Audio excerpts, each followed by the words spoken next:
శ్రీమాత్రే నమః.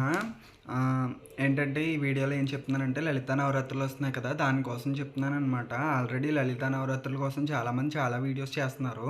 దీనికోసం నేనైతే అసలు వీడియో కూడా చెయ్యకపోదాం అనుకున్నాను. ఎందుకంటే కాంట్రవర్సీలు ఎదుర్కోవాల్సి వస్తుందండి. కాకపోతే ఏంటంటే కొంతమంది తెలియనోళ్ళు కామెంట్ చేస్తున్నారు ఇన్‌స్టాగ్రామ్‌లో. దానికోసం అనేసి చేస్తున్నాను అనమాట వీడియో. లలితా నవరాత్రులు అయితే ఏప్రిల్ 9వ తారీఖు ఉగాది నుంచి మొదలవుతాయండి. ఏప్రిల్ 18 వరకు చేసుకోవాలన్నమాట లలితా నవరాత్రులు. దానికోసం సంబంధించిన ఎక్స్‌ప్లనేషన్ ఈ వీడియోలో ఇస్తాను. ఈ లలితా నవరాత్రులను ఏమని పిలుస్తారంటే గర్భ నవరాత్రులు అని కూడా పిలుస్తారనమాట. గర్భ నవరాత్రులు ఎందుకు అంటారంటే శ్రీరామచంద్రమూర్తి 9 నెలల పాటు గర్భంలో తల్లి గర్భంలో కౌసల్యాదేవి యొక్క గర్భంలో ఉండి బయటకు వచ్చారు కదా! అందుకనేసి ఈ టైంలో చేసుకునే నవరాత్రులు కాబట్టి దీన్ని గర్భ నవరాత్రులు అని కూడా అంటారు. ఒక రకంగా చెప్పుకోవాలంటే శ్రీరామచంద్రమూర్తి చైత్రమాసం శుద్ధ నవమి రోజు జన్మిస్తే పార్వతీదేవి హిమవంతుడికి చైత్ర శుద్ధ నవమి రోజు జన్మించిందని ఒక కథ కూడా ఉందన్నమాట. అందుకే లలితా నవరాత్రులు ఈ 9 రోజులు కూడా చేసుకుంటారని చెప్తారు. పాడ్యం లగాయత్తు 9 రాత్రులు నవరాత్రులు చేసుకోవాలన్నమాట. అందుకనేసి ఈ నవరాత్రులు కూడా చేసుకుంటారు కాబట్టి వీటిని గర్భ నవరాత్రులు లేదా లలితా నవరాత్రులు, వసంత నవరాత్రులు అని కూడా పిలుస్తూ ఉంటారనమాట వీటిని. ఈ సంవత్సరం అయితే ఏప్రిల్ 9వ తారీఖు నుంచి ఏప్రిల్ 18వ తారీఖు వరకు నవరాత్రులు అయితే ఉన్నాయన్నమాట. ఏప్రిల్ 9 నుంచి మొదలుపెట్టుకుని ఏప్రిల్ 17 వరకు ఎన్ని అవుతున్నాయంటే 9 రాత్రులు పూర్తయిపోతున్నాయి అన్నమాట. బుధవారానికి పదో రోజు దశమి తిథి శ్రీరామనవమి మన్నాడు అంటే మనకి లక్షవారం అవుతుంది. ఆ రోజు అమ్మని 9 రాత్రులు పూర్తయిపోతాయి కాబట్టి లక్షవారం పొద్దుట ఉద్వాసం చెప్పేసుకోండి. సాయంత్రం దాకా పెట్టుకోకండి, ఎందుకంటే శుక్రవారం పొద్దు వచ్చేస్తుంది కాబట్టి లక్షవారం పొద్దుట ఉద్వాసం చెప్పేయండి అమ్మకి. ఇంకేంటంటే 9వ తారీఖు మంగళవారం ఉగాది అవుతుందన్నమాట. ఆ రోజు చాలామంది ఉపారాలు అవి పెట్టుకుంటారు గ్రామ దేవతలకి. అదిని కొత్త అమావాస్య కదా, కొత్త అమావాస్య వెళ్ళిన కొత్త ఉగాది కాబట్టి ఆ రోజు చాలామంది ఉపారాలు అవి కూడా పెట్టుకుంటారు. అవి కూడా పెట్టుకోవచ్చండి. దానికి దీనికి అసలు సంబంధం లేదు. అమ్మకి వేరేగా పక్కన పీఠం పెట్టేసుకోండి లలితమ్మకి. ఇంకా నెక్స్ట్ ఏంటంటే ఈ ఉపారాలు అవన్నీ వేరేగా పెట్టుకుంటారు కదా, అక్కడ ఉపారాలు పెట్టుకోవచ్చు, నైవేద్యాలు అవన్నీ. అయితే ఏంటంటే 9వ తారీఖు ఉగాది రోజు మంగళవారం అవుతుందన్నమాట. చాలా మంచి రోజు వచ్చింది.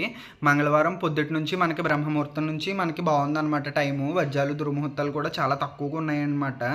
ఇంకేంటంటే నెక్స్ట్ ఏంటంటే ఆ రోజు రాహుకాలం 3 గంటలకు ఉంటుంది కాబట్టి భయపడక్కర్లేదు. మధ్యాహ్నం 1 గంటల లోపు పెట్టేసుకోండి. 12 గంటలు 11 గంటల లోపే పెట్టేసుకోండి. ఎందుకంటే అప్పటి నుంచి దుర్ముహూర్తాలు మళ్ళీ మొదలైపోతున్నాయి కాబట్టి ఆ టైంలో మీకు ఏ టైం కుదురుతుందో ఆ టైంలో చూసుకుని కొంచెం మీకు పొద్దుట 4:30 నుంచి తెల్లవారుజామున 4:30 నుంచి మీరు చూసుకుని మీ అవకాశాన్ని బట్టి ముహూర్తం బయట పెట్టించుకోవటమో లేదంటే మీకు కుదిరిన టైంలో చేసుకోవడానికి మీరు ప్రయత్నించండి. ఆ రోజు చాలా బాగుందండి, మంచి రోజు. ఉగాది కాబట్టి మనం సంవత్సరంలో ఫస్ట్ రోజు కాబట్టి ఆ రోజు బాగానే ఉంటుంది. కాబట్టి మీకు కుదిరిన దాన్ని బట్టి అమ్మని నిలబెట్టుకోవడానికి ట్రై చేయండి. ఒకవేళ కనుక మీకు మధ్యలో ఫస్ట్ రోజు ఉగాది రోజు కుదరలేదనుకోండి, తది రోజు మొదలు పెట్టుకోవచ్చు. ఆ రోజు నుంచే కర్ణాటకలో ఉయ్యాలే గౌరీ వ్రతం చేస్తారనమాట.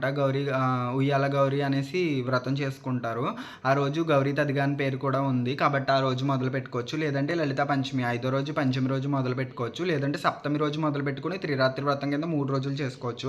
మీకు ఆ 3 రోజులు కూడా కుదరకపోతే లాస్ట్ ఒక్క రోజైనా శ్రీరామనవమి రోజు వేరేగా స్వామివారికి వేరేగా పూజ చేసుకుని లలితమ్మకి వేరేగా పూజ చేసుకుని కూడా మీరు పీఠం పెట్టుకుని కూడా పూజ చేసుకోవచ్చు. అలాగా మీకు ఎప్పుడు కుదిరితే అప్పుడు అమ్మకి అయితే పూజ చేసుకోవడానికి సెపరేట్గా పీఠం పెట్టుకుని పూజ చేసుకోవడానికి అయితే ట్రై చేయండి. ఒకవేళ మీకు సెపరేట్గా పీఠం పెట్టే అవకాశం లేదంటే కనుక 9 రోజులైనా సరే మీకు ఏ రోజు కుదిరితే ఆ రోజు అమ్మని పూజ గదులు ఎక్కడుందో అక్కడే ఉంచి అమ్మకి అక్కడి నుంచి యథాస్థానంలో కూడా మీరు పూజను అయితే అందించవచ్చు. దాంట్లో కూడా ఏ యొక్క నిబంధన అనేది లేదు. మీ అవకాశాన్ని బట్టి మీకున్న ఇదిని బట్టి మీరు మీ అవైలబిలిటీని బట్టి అమ్మకి పూజ అయితే చేసుకోండి. అమ్మకి కనుక వేరేగా కనుక మీరు పీఠం పెట్టినట్లయితే దేవి నవరాత్రులు కానీ, శ్యామల నవరాత్రులు కానీ, వారాహి నవరాత్రులకి అయితే ఎలా మనం అయితే నియమాలు పాటిస్తామో సేమ్ యాస్టీస్ అనమాట. అన్నింటికి ఒకటే నియమాలు ఉంటాయి. భూసైనం, బ్రహ్మచర్యం, ఇంకేంటంటే నీచు పదార్థాలు అవి తినకుండా జాగ్రత్తగా పొద్దుట సాయంత్రం అమ్మకి పూజ చేసుకుంటూ అమ్మకి కొలుచుకోవచ్చు అనమాట. సాంబ్రాణి ధూపం అది పసుపు నీళ్ళు జిమ్ముకోవడం, సాంబ్రాణి ధూపం వేసుకోవడం ఇవన్నీ చేసుకోవచ్చు. మీకు ఒకవేళ ఆరోగ్యం బాగున్నట్లయితే తలస్నానం చేయొచ్చు అనమాట. లేదంటే కనుక మీకు కుదిరినప్పుడు మెయిన్ ఇంపార్టెంట్ థింగ్స్ ఉంటాయి కదా, శుక్రవారం, మంగళవారం, శ్రీరామనవమి ఇలాంటి రోజుల్లో మాత్రం మీరు తలస్నానం చేసి మిగిలిన రోజుల్లో మామూలుగా ఒంటి స్నానం చేసేసి కంఠ స్నానం అమ్మ నా పరిస్థితి ఇదని చెప్పుకుని అమ్మకి మామూలు పూజ అయితే నిత్య పూజ కింద చేసుకోవచ్చు. నిత్య పూజగా చేసుకునే వాళ్ళు కూడా అమ్మని అయితే జాగ్రత్తగా పూజించుకోవచ్చండి. తప్పేం లేదు. లలితమ్మ ఫోటో గానీ, దుర్గమ్మ ఫోటో గానీ, లక్ష్మీదేవి ఫోటో గానీ, సరస్వతీదేవి ఫోటో గానీ, మీ దగ్గర ఏ అమ్మ ఫోటో ఉన్నా పర్వాలేదండి. అమ్మ ఫోటోకి మీరు కామాక్షమ్మ ఫోటో అయితే ఇంకా మంచిది. ఏ అమ్మ ఫోటో ఉంటే ఆ ఫోటోని పెట్టుకొని మీరు పూజ చేసుకోవచ్చు. ఒకవేళ మీకు పెట్టుకునే అవకాశం ఫోటోలు అవి లేకుంటే కనుక ప్రింటౌట్ తీసుకొచ్చి చేసుకోండి. కలస్థాపన చేసుకునేవాళ్ళు కలస్థాపన చేసుకోవచ్చు. నెక్స్ట్ ఏంటంటే అఖండం కూడా పెట్టుకునే వాళ్ళు పెట్టుకోవచ్చు. మీ అవకాశాన్ని బట్టి మాత్రమే చేసుకోండి. ఏం చేసుకున్నా నాకు అయ్యో నేను ఇది పెట్టుకోలేకపోయాను, ఇది చేసుకోలేకపోయాను, మొత్తం చేయకూడదేమో అని మాత్రం భయపడొద్దు. మీకు అవకాశం ఉన్నంత మేరకు అమ్మని పూజించుకోండి. అమ్మ మాత్రం సంతృప్తి పడుతుంది. ఇంకా నెక్స్ట్ ఏంటంటే అమ్మకి లలితా సహస్రనామాలు కానివ్వండి, లలిత అష్టోత్తరం ఉంటుంది. చాలా మహిమాన్వితమైనది లలితా అష్టోత్తరం అనమాట. ప్రతి అక్షరాలు చాలా ఒక విధానంలో వెళ్తూ ఉంటాయి. దానికోసం నండూరి శ్రీనివాస్ గారు ఎక్స్ప్లెయిన్ చేశారు. అది పెట్టుకుని మీరు చేసుకోవచ్చు అవసరమైతే. అంటే ఫోన్లో పెట్టుకుని చేసుకోమంటలేదండి.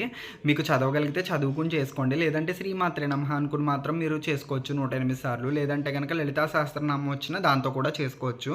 ఇంకా నైవేద్యాల విషయానికి వచ్చినట్లయితే అమ్మకి నైవేద్యాలు లలితా సహస్రనామంలో మనకి 6 రకాల నైవేద్యాలు చెప్పబడ్డాయి. ఆ 6 అన్న ప్రసాదాలు మనం చేసుకోవచ్చు. ఏ దేవి నవరాత్రులకైనా, శ్యామలా నవరాత్రులైనా, వారాహి నవరాత్రులైనా అన్నిటికి ఒకటే నైవేద్యాలండి. మనకి ఏది కుదిరితే అది చేసుకోవచ్చు. మీకు ఒకవేళ పెట్టడానికి కుదరలేదనుకోండి, ఏ రోజు ఏది పెట్టాలి అని మన దగ్గర ఏది ఛాన్స్ కనుక లేనట్లయితే డైలీ పొద్దుట పూజ అయిపోయిన తర్వాత కొద్దిగా ఒక గ్లాసుడు అన్నంలో పెసరపప్పు కలిపేసి అత్తేసర కింద పులగం కింద వేసి దాంట్లో బెల్లం ముక్క, పెరుగు పక్కన పెట్టేసి అమ్మకి మంచినీళ్ళు గ్లాస్ పెట్టేసి అన్నం పెట్టేయండి, సరిపోతుంది. ఒకవేళ సాయంత్రం కూడా పూజ చేసినప్పుడు నైవేద్యానికి వస్తే మీకు కుదిరితే ఏదన్నా చేసి పెట్టుకోండి. లేదంటే ఏదన్నా పండో పలమో పెట్టేసి అమ్మకి ఇది నా దగ్గర ఇది ఉందని చెప్పేసి అమ్మకి ఇంకా నైవేద్యం అది చెల్లించండి. మీకు ఉన్న దాంట్లో మాత్రమే పూజ చేసుకోండి. నెక్స్ట్ ఏంటంటే ఉండి కూడా చేయడం మానొద్దండి. ఉంటే మాత్రం వేటితో ఉంటే వాటితో మాత్రమే పూజ చేసుకోండి. కొంచెం అంటూ ముట్టు పాటిస్తూ జాగ్రత్తగా నియమాలు పాటించి అమ్మని జాగ్రత్తగా పూజ చేసుకోండి. పటంకి దగ్గర లక్ష్మీదేవి బొమ్మ కానీ ఏదన్నా విగ్రహం ఉంటే దానికి కుంకుమ పూజ చేసుకోండి. లేనిది మీరు కొని తెచ్చి పెట్టుకోవద్దు. ఇప్పుడు చాలామంది శ్రీచక్రాలు విగ్రహాలు, అమ్మవారి విగ్రహాలు తెచ్చి పెట్టేసుకుంటున్నారు. ఇప్పుడు బాగానే ఉంటుందండి. తర్వాత మాత్రం చాలా ఇబ్బంది పడాలి. కాబట్టి ఉన్నంతలో తెచ్చుకుని పోషించగలను అనుకుంటే మాత్రం తెచ్చుకుని పెట్టుకుని చేసుకోండి. అంతేగాని లలిత ఈ 9 రోజులు ఏదో నవరాత్రికి చేసుకుందాం అనేసి మాత్రం తెచ్చుకునే బలం అయితే తెచ్చుకోవద్దండి. అది చాలా తప్పు. ఇంకా మీకు కుదిరితే లాస్ట్‌లో ఉద్వాసన రోజే వీలైతే ఒక తాంబూలం పెట్టడానికి ట్రై చేయండి. ఎవరినన్నా పిలిచి ఇవ్వడానికి. లేదంటే అది మీరే ఉంచుకుంటే ఉంచుకోండి తాంబూలం పెట్టి ఇవ్వడానికి. ఇంకా అమ్మకి రోజు కూడా పొద్దుట, సాయంత్రం అయితే ఖచ్చితంగా పూజ చేయడానికి ట్రై చేయండి. ప్రతి నవరాత్రుల్లో చెప్పేదేనండి, కొత్తగా ఏమీ లేదు. కాకపోతే ఏంటంటే ఈ లలితా నవరాత్రులు ఎప్పటినుంచో ఉన్నాయి. వరంగల్ భద్రకాళి దేవస్థానంలో ఎప్పటినుంచో, శ్రీశైలం భ్రమరాంబికాదేవి దేవస్థానంలో కానివ్వండి, లేదంటే విజయవాడ దుర్గమ్మ దేవస్థానంలో కూడా ఇవి ఎప్పుడూ చేస్తూనే ఉంటారు. ఎవరెవరో ఏవేవో చెప్తారో మీరు భయపడొద్దు. లలితా నవరాత్రులు అయితే మాత్రం మీరు చేసుకోవడానికి ట్రై చేయండి. ఒకవేళ మీకు ఆనవాయితీ లేదు, ఎప్పుడు చేయలేదనుకుంటే మాత్రం ఇంట్లో ఆలోచించుకోండి. ఇంట్లో ఒకవేళ చేయొద్దని మాత్రం చెప్తే నిత్య పూజ చేసుకుంటారు కదా, నిత్యం దీపం పెట్టుకుంటారు కదా, అప్పుడే లలితమ్మని తలుచుకుని ఇంకా అమ్మ ఇదేనా శక్తి అనేసి శుక్రవారం, మంగళవారం టైంలో మాత్రం అమ్మకి ఏదైనా స్పెషల్గా నైవేద్యం వండి పెట్టుకుని మనస్ఫూర్తిగా పూజ అయితే చేసుకోండి ఎక్కువ పువ్వులతోటి.